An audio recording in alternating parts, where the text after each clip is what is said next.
We have an extraordinary polling situation to discuss. In a Fox News poll, we have now seen a 7-point swing away from Trump and towards President Joe Biden. And Fox hosts are panicking, downplaying it as still within the margin of error, or just questioning their own network's polling. But this is a big, big deal. Take a look at this. Here are the results. As you can see, if we go back several months, you see that it was at one point Trump 50 and Biden 46.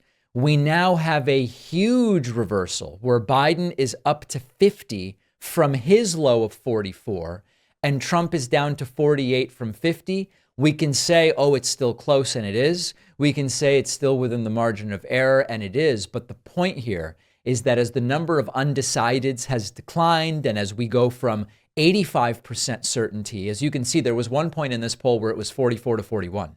44 plus 41 is 85, leaving 15% unsure. We're now at 50-48. This now is representing a much larger share of the electorate, 98% saying, I know who I'm voting for.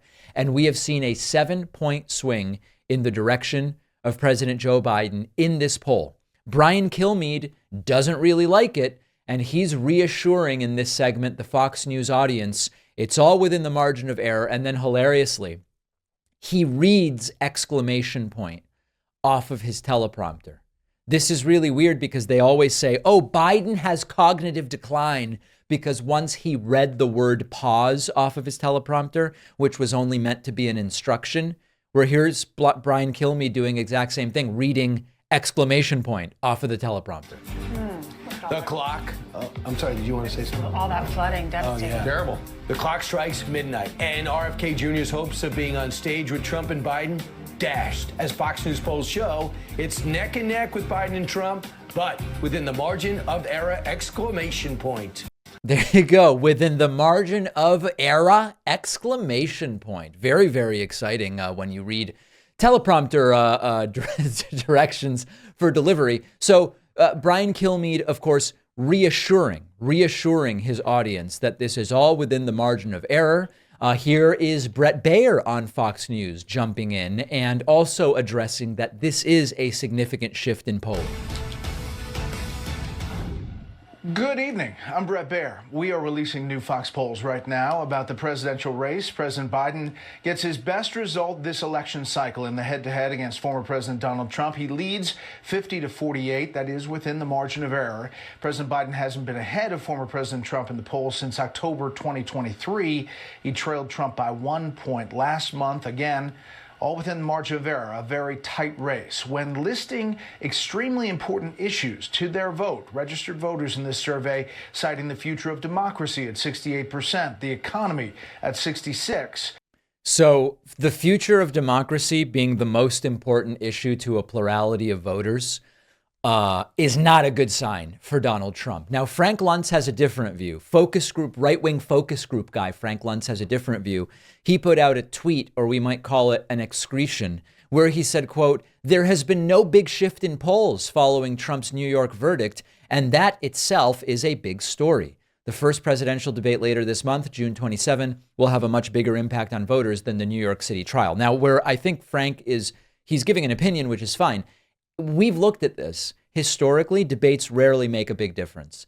The counterpoint is that the stakes are very high in next week's debate, not because the audience is itching to know what sort of foreign policy changes each candidate will make, but because so much has been made of Joe Biden's apparent, to some, cognitive decline that they are setting expectations that Biden is essentially going to be unable to debate. He will be non-functional.